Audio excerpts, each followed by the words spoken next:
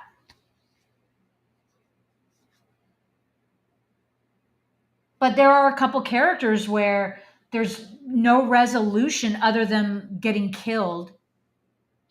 Um, I think getting killed is a pretty final resolution. that's a pretty, yeah. And there's no character development other than here's character and they're gonna die. Yeah, a lot of So them, a lot of them are people who are in it just so they can say this person, big name celebrity at the time, is in the film. You know, like a certain Danny DeVito. exactly. Um, so Hellify is getting rather upset. Jesus, why are they wearing speedos? Don't need to see that. Yeah, that's a little. But we get to see what these little alien guys look like, which is pretty horrific. But they do look very human.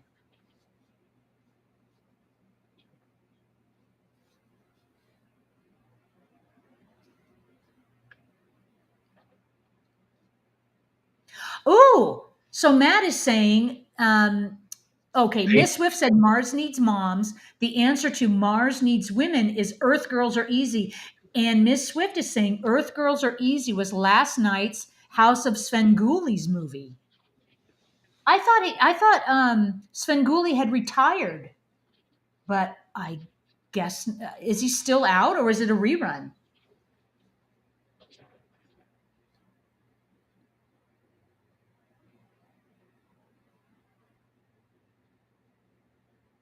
So in the middle of the Martian invasion, life goes on and people are just kind of unaffected.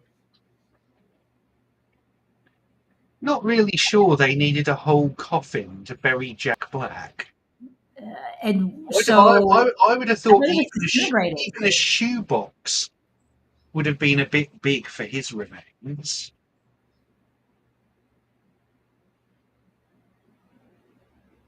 Oh, Calbot. They just said in the autos whatever that word is that they have no genitalia. So why are they wearing speedos? That is a good point. That is a good point because our human um, aesthetics would have been shocked. I guess if they were naked. And Svengooly did not retire. Thank you, Calbot. He's still going strong.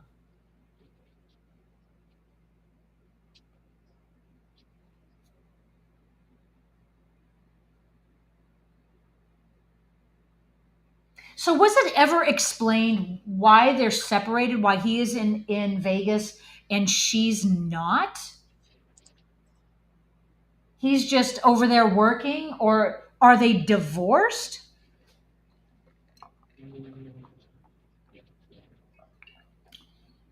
I don't think it's ever explained.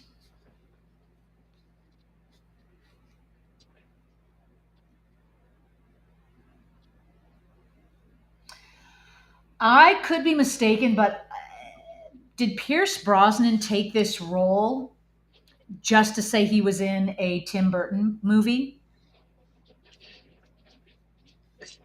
He Well, I think probably didn't need the money. well he didn't need the money because he was midway through his run as James Bond at this point. Exactly. Uh, but it's effectively Tim Burton has come off this run of films from Pee Wee's Big Adventure through Edward Scissorhands, Beetlejuice, Batman Returns, and Ed Wood. That basically is a run of big hits that mean people want to work with him because they're all thinking whatever film he does next could be the same as that. And Yeah. it's not quite the case from this film onwards, I don't think. Interesting. You know, you Google something these days and it's an AI response, but it says Pierce Brosnan took the role of Professor Donald Kessler in Mars Attacks as part of an agreement he made with Eon Productions when accepting the James Bond role. The agreement allowed him to work on other projects between Bond films. This allowed him to play diverse characters, including a scientist in a Tim Burton film.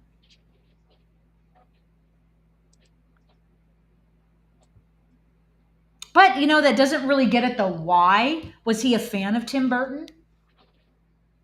Maybe he just wanted to have fun with this role because Oh, they're I think having fun. it's basically they don't necessarily get time to do a starring role or more than one starring role between Bond films back then because they were basically releasing Bond films every 2 or 3 years. So he can do this as a supporting role. And I think, as I said at that time, Tim Burton had a lot of cachet to his name with the Mhm. series of films he'd made. So this is, I think, to me, this is the most absurd part of this movie. The I Martians are being allowed to address Congress. They're armed, and I did everybody's just cool with that. I did like it that the president was concerned that the secrets that he should be there too. But unfortunately, the Secret Service had some concerns about having the executive and legislature in the same room as the aliens. It's just so absurd.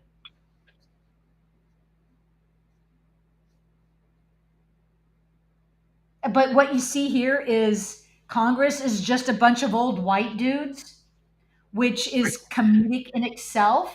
And now they're all getting wasted.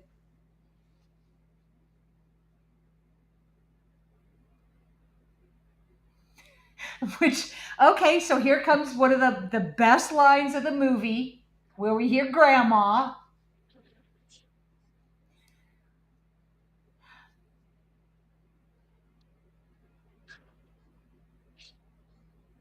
And I find it their guns fascinating how there's no rhyme or reason as to what the blasts do.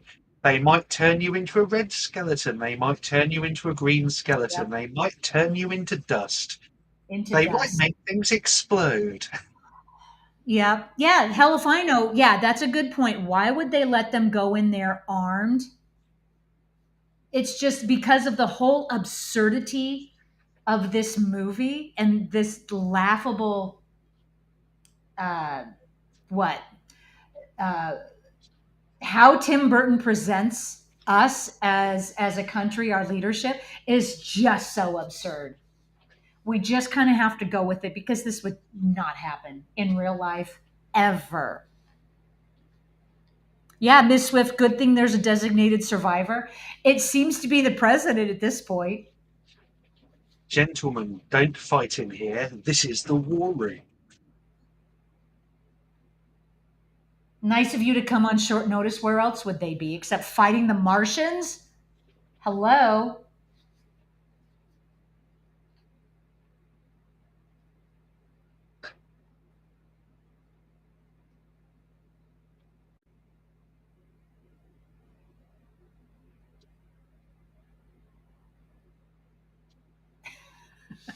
Yeah, that's funny. Your answer is to nuke them all. Nuke them from orbit. There you go.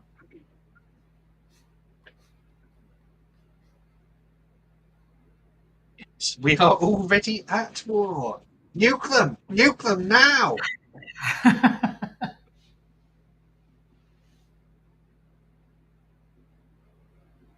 Yeah, and so the scene is coming up where they do send a nuke. You wouldn't send a nuke while they're on Earth, obviously. They do in Independence Day. Uh, yeah, that's because the ships were like in low orbit above the Earth, right? Or the mothership was in the high orbit.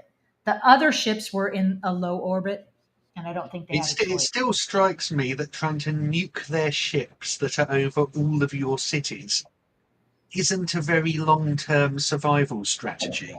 No, no, you wouldn't want to shoot them out of the sky if they're in a low orbit, but that's just common sense. And the president, he wants the people to know, that garbage will still be carried out, that 2 out of 4 branches of their government are still operational, and that ain't bad.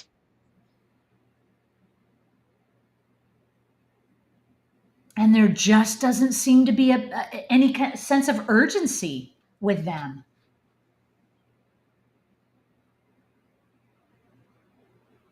So, what this movie needs at this point is more Tom Jones. We still haven't seen him,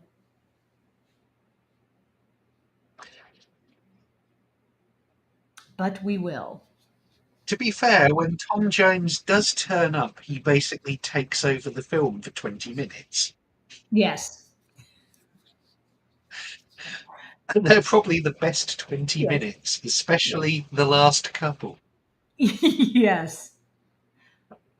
Yeah, a very unexpected appearance by him because I don't recall him really being an actor. He just was always a singer.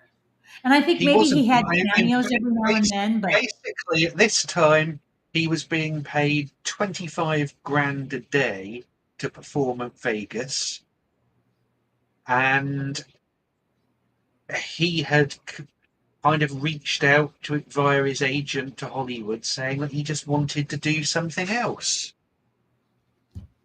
So they offered which him being yeah. Tom Jones. Yes, interesting, Miss Swift. Around this time, the movie military response was always to nuke it. Yep. Hmm. I do remember Miss Swift. He was hot at the time after a recent comeback.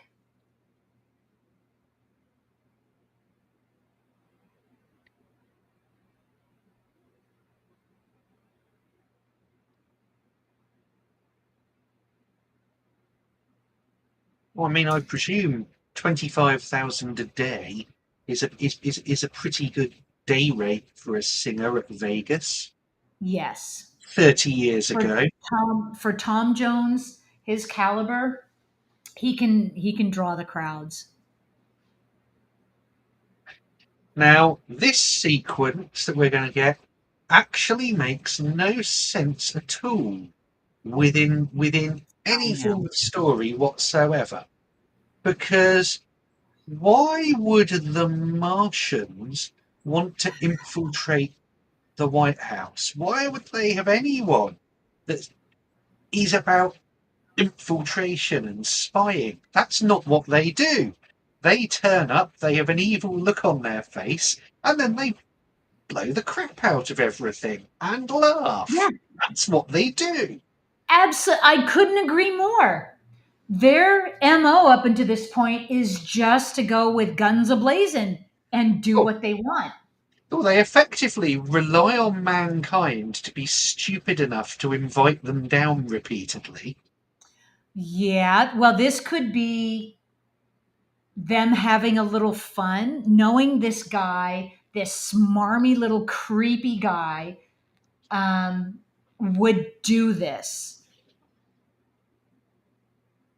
But for the Secret Service, under an alien invasion, to let someone in, just open the door. Okay, come on in.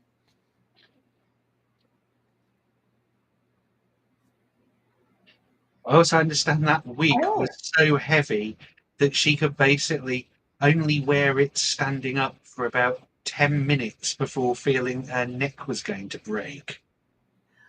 interesting comment. Calbot says Lisa Marie was Tim Burton's girlfriend at the time. And I think this was before Helena Bonham Carter. She was eventually with Tim Burton for what, 20 years? Something like that. She was with Tim Burton from 2001 to 2014, which would mean they probably met when they did that truly awful Planet of the Apes film, Mark Wahlberg. I think that's when they did.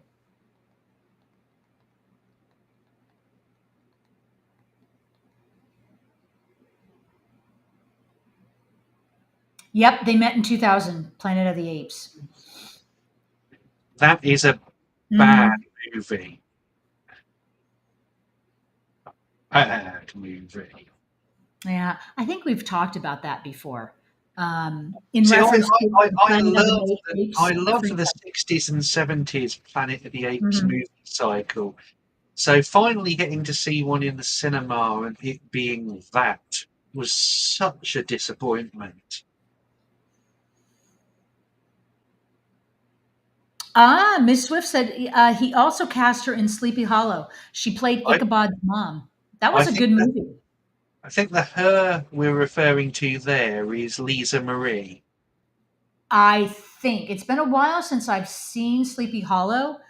Um, I remember seeing it in the theater, but maybe once or twice after. I would probably, apart from Beetlejuice, I would say Sleepy Hollow Mhm. was probably Tim Burton's last good film, and that was 25 years ago. Yeah, it was Lisa Marie played Lady Crane. Yeah, that was a very enjoyable film.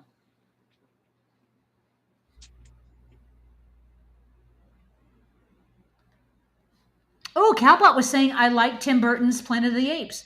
I don't love it, but I like it. And Miss Swift said she didn't mind the Wahlberg Planet of the Apes. Which is the Tim Burton one. I Was liked it? I the thought I Wahlberg liked was in a later one. no, I liked the Charlton Heston cameo and him getting the line, "Get your hands off me, you damn dirty human." That was amusing. The rest of it, especially the ludicrous twist ending, much less so. It kind of had a twist ending because the original had a twist ending, except this one made no sense. Well, I have not seen Tim Burton's Planet of the Apes.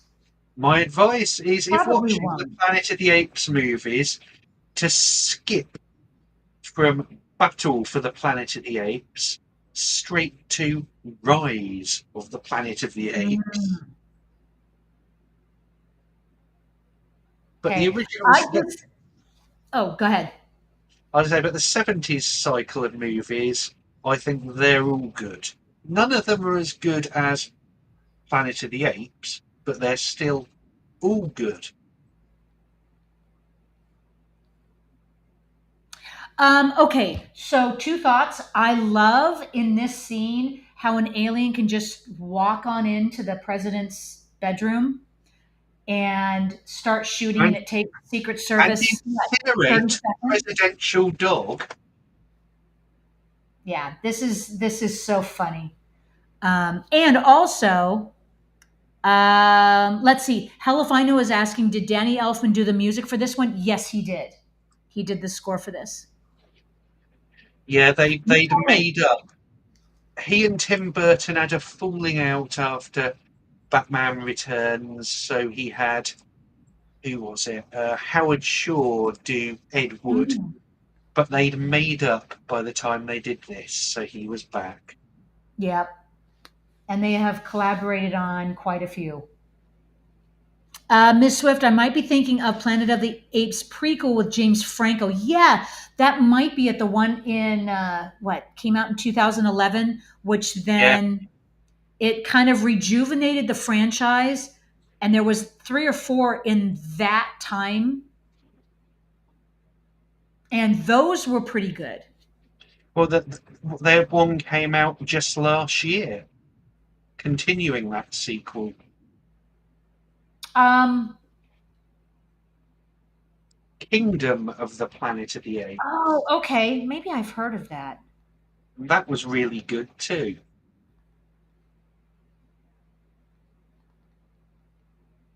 And that was kind of then starting, well, supposedly starting another new trilogy. I might have heard. Okay, so the one that came out last year, 2 hours and 25 minutes, which is kind of on par for the new Yeah. set of Planet of the Apes movies.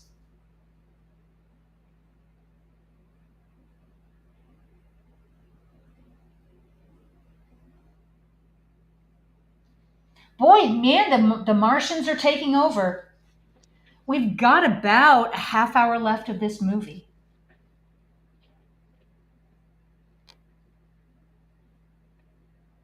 Someone ought to tell these kids that there's a alien invasion.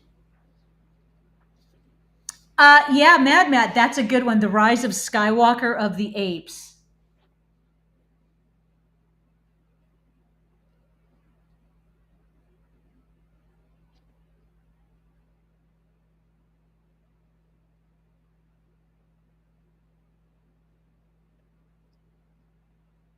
Uh-huh. They're going to have a little fun in Washington, D.C. Let's see, not a fighter jet in sight. They're in restricted airspace. Well, there was a fighter jet. They just shot it down. That looked like nothing more than a little drone. That did not even look like a fighter jet. It was a fighter jet. Okay. You see, I just like the fact the aliens are just sadistic and just totally out for shit and giggles. Yep. Really, no one is stopping them at this point. There is no hope for humanity yet in this movie. And when you think all is lost,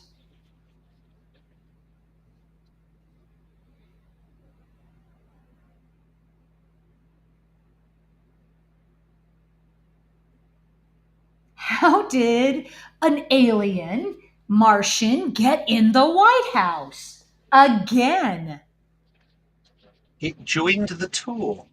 it joined the tour, yeah,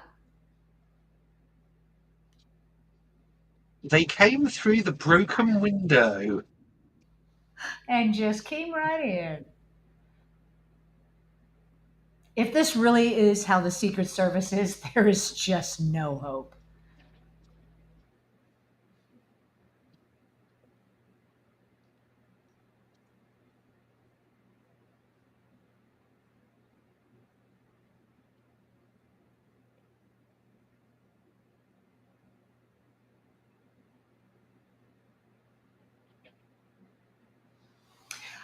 So while the president and his entourage are getting their ass kicked, I want to make mention of something really quick before I forget. For anybody that, like me, was alive in the 80s and remembers the whole decade, I grew up um, in 1980. I was about 12 years old, and that's when Ozzy Osbourne, okay, broke free of Black Sabbath and started his solo career right about that time. And I was knee deep in this satanic panic era. I was the target, and these the grown-ups and all the people in charge that wanted to drill in these kids' head about all of these satanic messages on record albums and backward masking. Ozzy Osbourne, Black Sabbath, you name it, Kiss, all of those bands were targets, and it scared the crap out of me. I didn't listen to any of that music. I was scared to death. And I thought, it's all a bunch of crap. I don't ever want to listen to it. Well, when I got older and you wise up and you're kind of away from that, you understand the truth. And I started listening to that kind of music. And yes, Matt, Kiss was Knights in Satan's Service.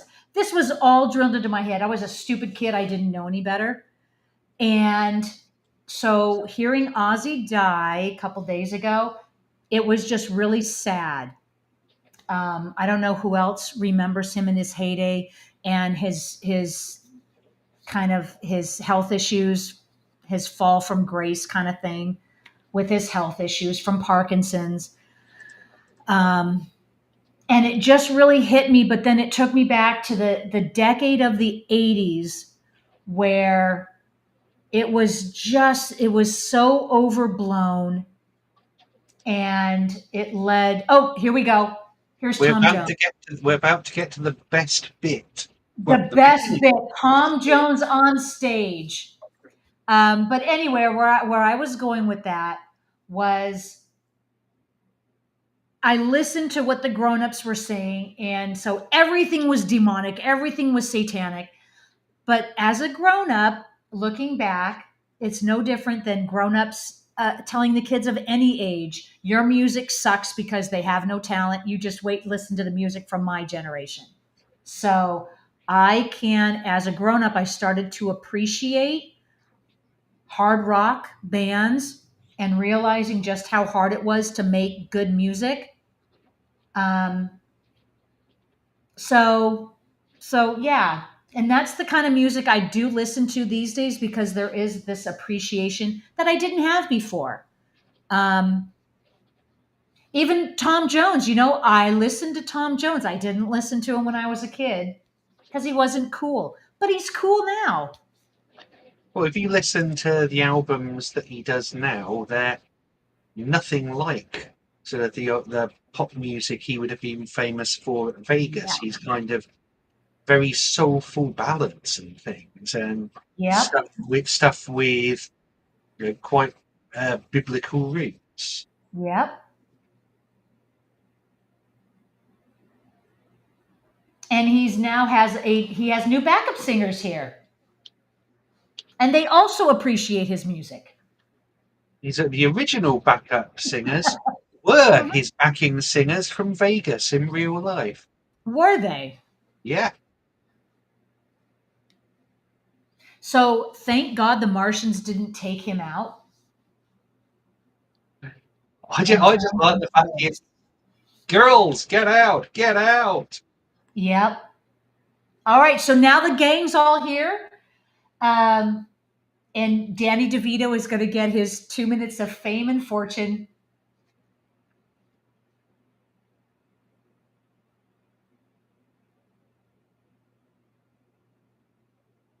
So at this time, Danny DeVito was a pretty prolific movie actor. He went from TV to movies. He had a very successful career.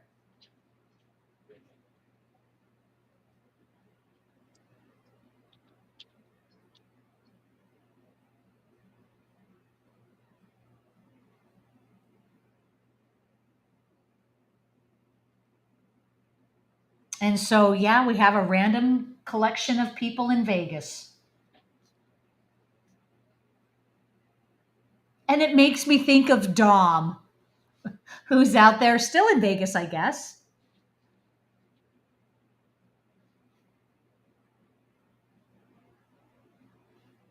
Don't run. We are your friends. We come in peace. We are your friends. We are your friends. And they're just And they keep playing it. Okay, now I'm mad they took out the donut shop. which, true to form, had a police car parked outside. Exactly. There is something to be said for cops and donuts.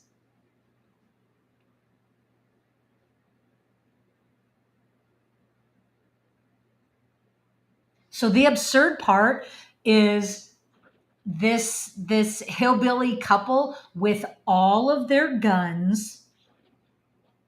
It's entirely pointless because they have the same fate as everybody else. Miss Swift, he also just had a small role in Beetlejuice. Oh, I love this. Who did? Danny DeVito or Tom Jones? Danny DeVito. Danny And the DeVito. president of France is on the phone. Yep. Too late. Maurice, get out of the room! Get out now! Nobody is paying attention to the Martians until it's too late, and they're actually in the room shooting at you. It is it's so funny. Yes, Johnny Devick is there just misunderstood. They are. Let's just, sing kumbaya, sit around a campfire, and we just need to understand them, and then they'd stop.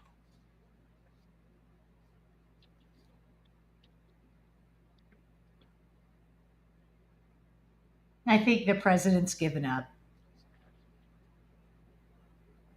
Just what you want to have in the moment of crisis.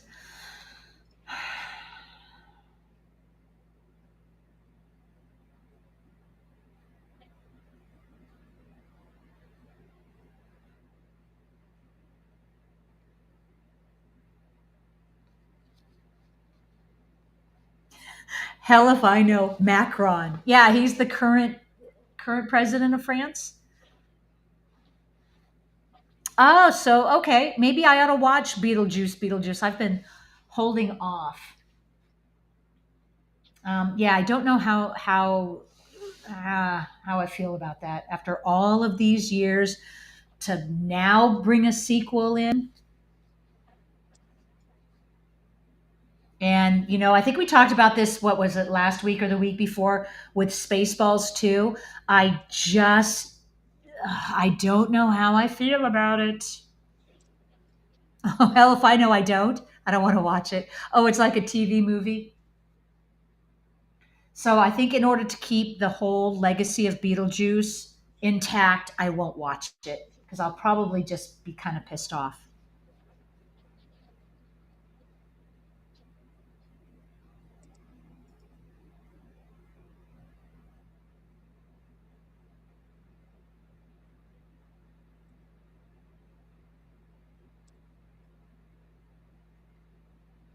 There's got to be a way for us to. Wouldn't that be fun in outer space to have that balloon thing just suck up any explosion?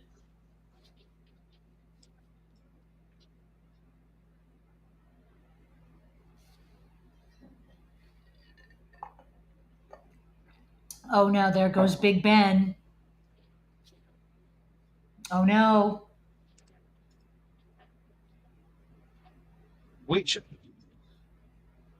Okay, at least they didn't destroy Mount Rushmore. They just carved their faces in. And what took men decades to carve took them 10 seconds. Oh, Calbot, just saw the trailer for Spinal Tap 2. The end continues. I was on the fence before, but I am all in now. Same here. Same here. I am intrigued enough to watch it.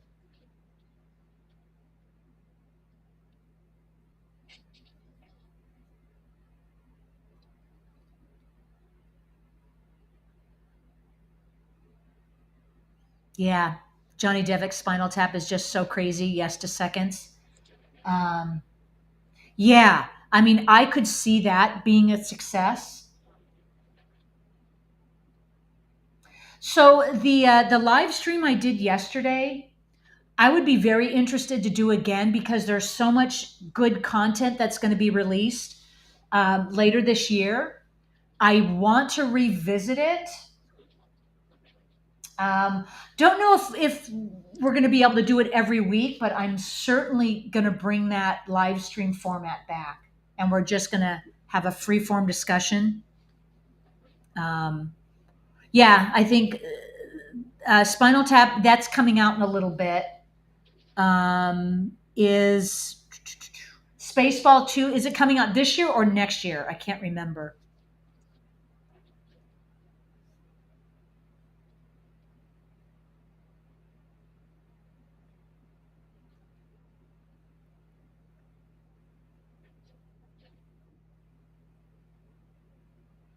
So my question is, that big machine that is now crushing all of these trailer cars like they were like empty boxes, how did the Martians get that guy down here on Earth?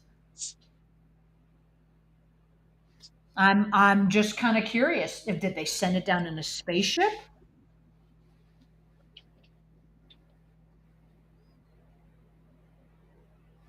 Oh, Calbot 2027, that's a long way off.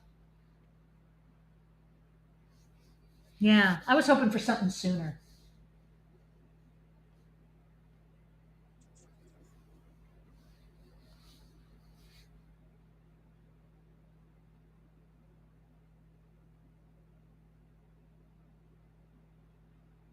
So, what I can say about this little ragtag group of survivors in Vegas is they might not have any plans of defeating the Martians, but they want to get the hell out of there. And thank God Tom Jones can fly a plane.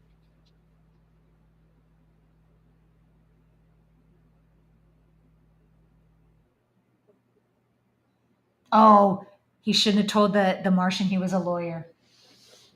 Shouldn't have done it.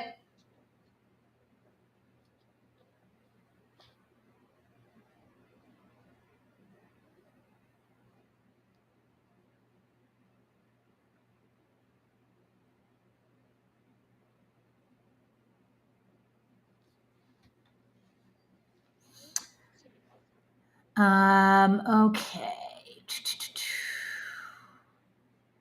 Old Johnny Depp, Running Man. Let's hope it will be good. So the Running Man, are they making it? They're making it a movie, right? They're making it like Yeah, the original it's story, unless I Edgar Wright snap. directing and that Glenn Powell Okay. starring. It's meant to be closer, much more like the book, but I don't really care because I prefer Arnie in Hmm. spandex running around blowing stuff up. There you go. Well, we shall see. Thank you, Johnny Devick. It's not unusual to fly a plane. Oh, this is another great scene of just how petty and childlike the Martians are when they go and get the largest weapon they can to wheel it up behind Grandma, I was thinking the exact same thing. even though They targeted her. they could have just shot her with their handgun. The effect would be the same, but no. Exactly. Exactly. But they are having such fun. Here we go. Grandma's about to be the hero. We're going to shoot her at point blank range with the And biggest she's gun we've playing. got.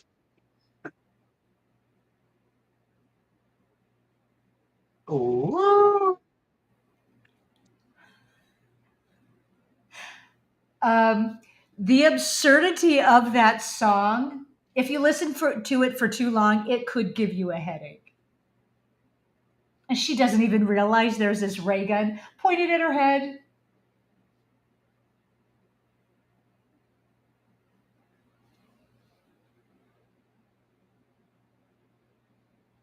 Okay, I think this is a scene General Decker is going to get what's coming to him.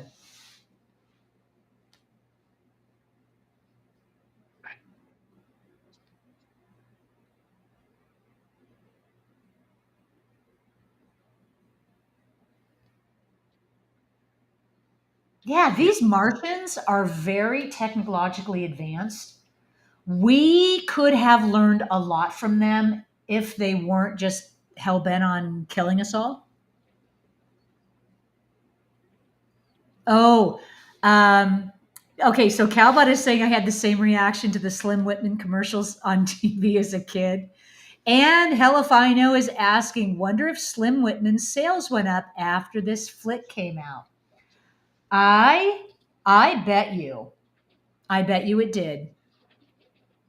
Um, and sis sister, yes. Well, a reason to carry emergency Slim Whitman in the house.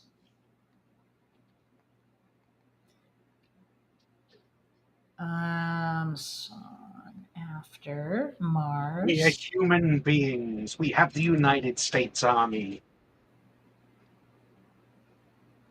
We'll never surrender.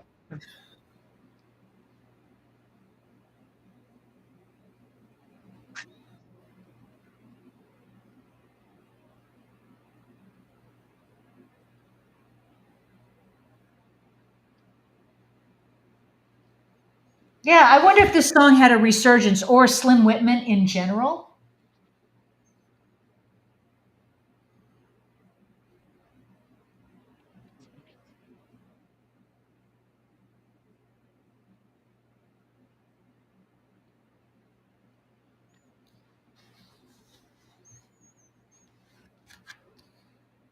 It's the only human response to this attack appears to be to pointlessly run around until you're shot.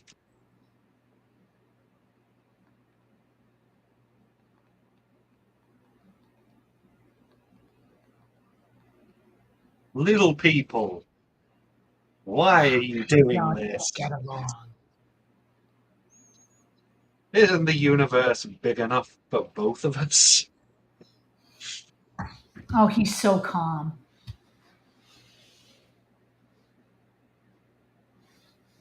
So I am not seeing anything about what this song did at because of the movie. Um, it might not have gone anywhere, and it just made him a little bit more famous.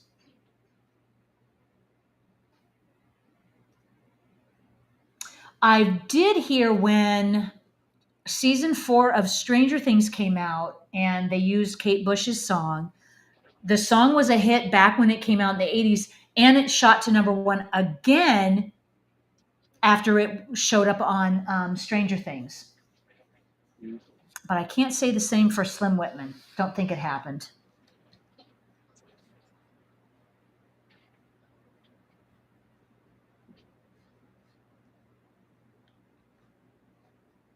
Oh, good line, Johnny Devick. Never give up, never surrender. Kill, kill, kill. Little people. He's so desperate for peace. Yeah, right. Hell if I know. The way the Martians kill people in this flick is truly chilling at times, just like the cards when you take a step back. They revel in it.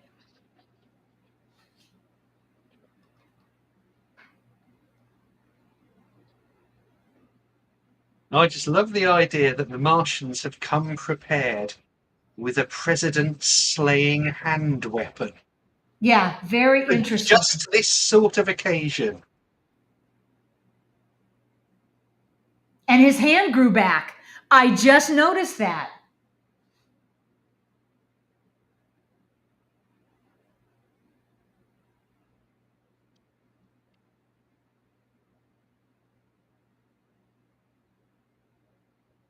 And you could see that image making a nice trading card.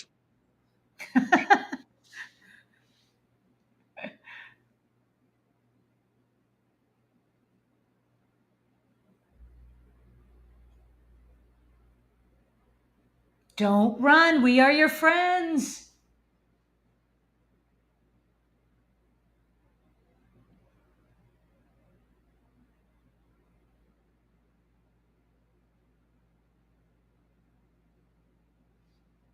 I do like how they poke fun at human behavior.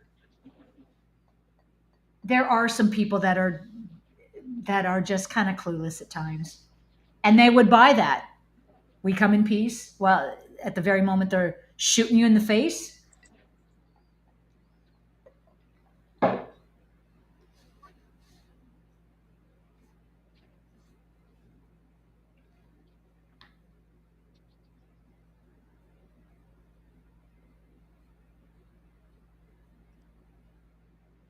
Cindy, that is her name, the showgirl, Cindy.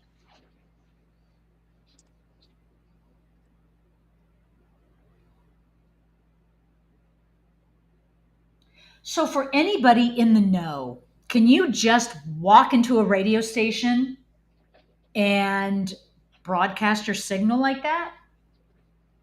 I Well, think I would guess it's a little presumably, bit harder. presumably, if it's on air and everyone else has run away, why not?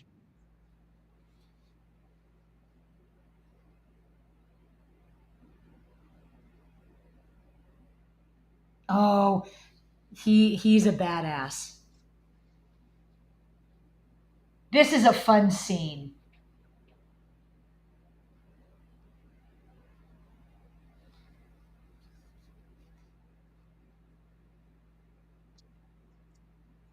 So his backstory in this movie, he was heavyweight champion of the world, I believe, and now he just kind of works in a casino.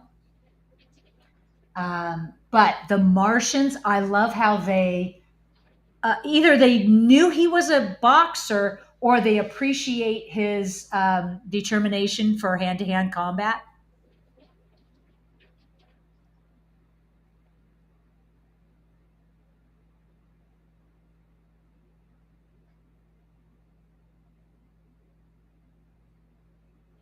Yeah, go for the glass. That's all you'd have to do.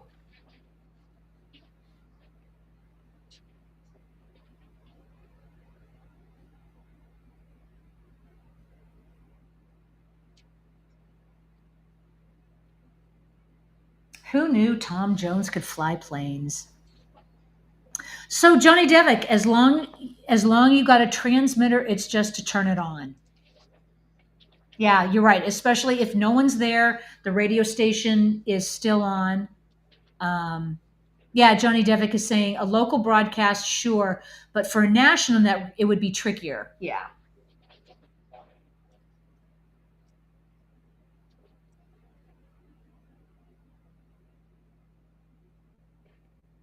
See, those aliens just aren't sporting.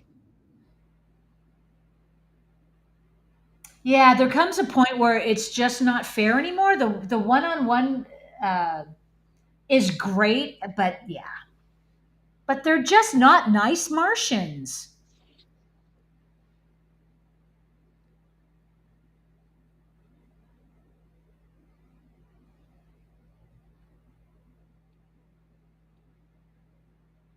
Yeah, silly military again, not doing much, just playing the music. Yes, Mad Matt, that is a great comment. Mono e mono a la Predator.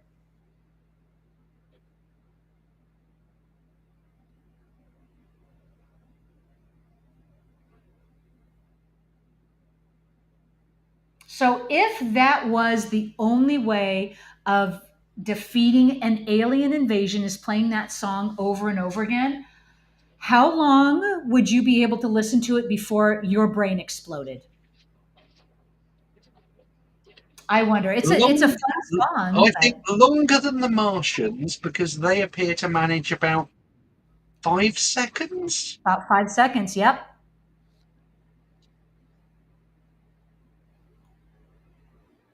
Oh, she lost her head again.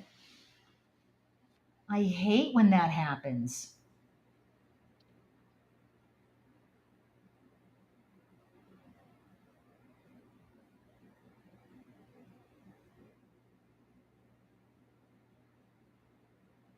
This is about as sappy as Tim Burton gets with this love story being consummated with a kiss because that's all they have their heads. And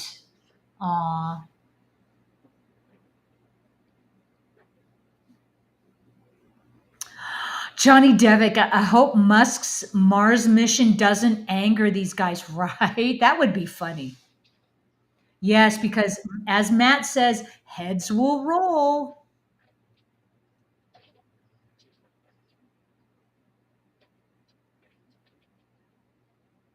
So the Oh, moral of the story is as they emerge from the cave, Tom Jones will usher in world peace.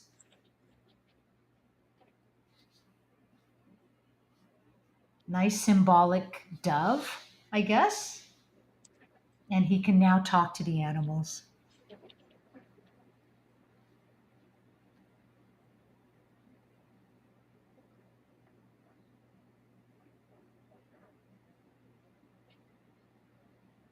Well, they destroyed a lot of the world's structures in a very short period of time.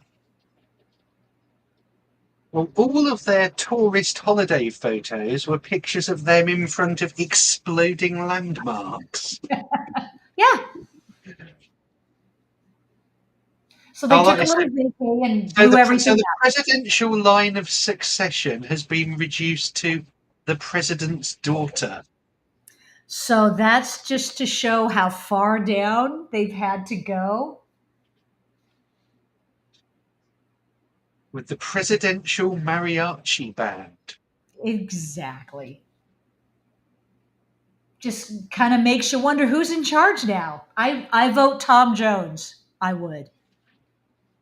Grandma is actually covering her eyes for the mariachi band, Helafino says. That's funny.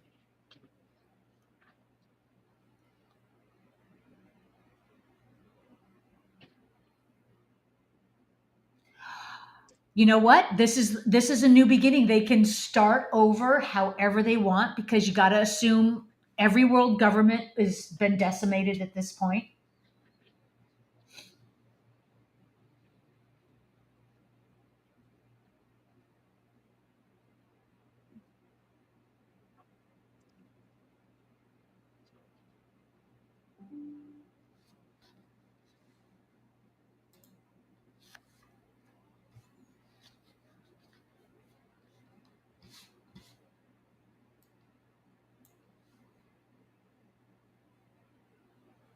Maybe, maybe Oh, we could all be in a brave new world, living yes. in teepees. Yeah. I just realized, okay, Miss Swift posted a GIF a couple minutes ago. She was in Grandma Beetlejuice. was in Beetlejuice. How could I not make that connection? Unbelievable. Well, like a lot of directors, Tim Burton has a cast of people he likes to bring back again and Mhm. again. Yeah. Sadly, not as he hoped, Jack Nicholson, as every role in everything. Yeah, but he could have brought Jack Nicholson back.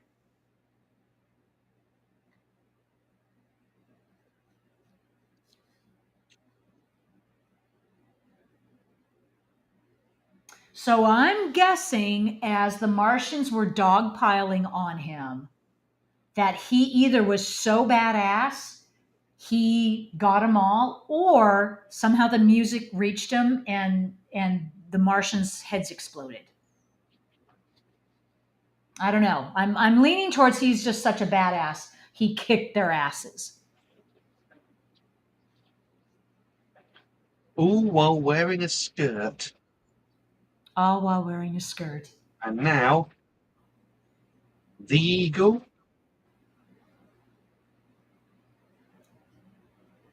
There we go. We end on a great song by Tom Jones. Yeah. All right, everybody. Hey, that was Mars Attacks. That was so much fun to watch again. Um, oh, Miss Swift, that's a nice one of Carlton dancing.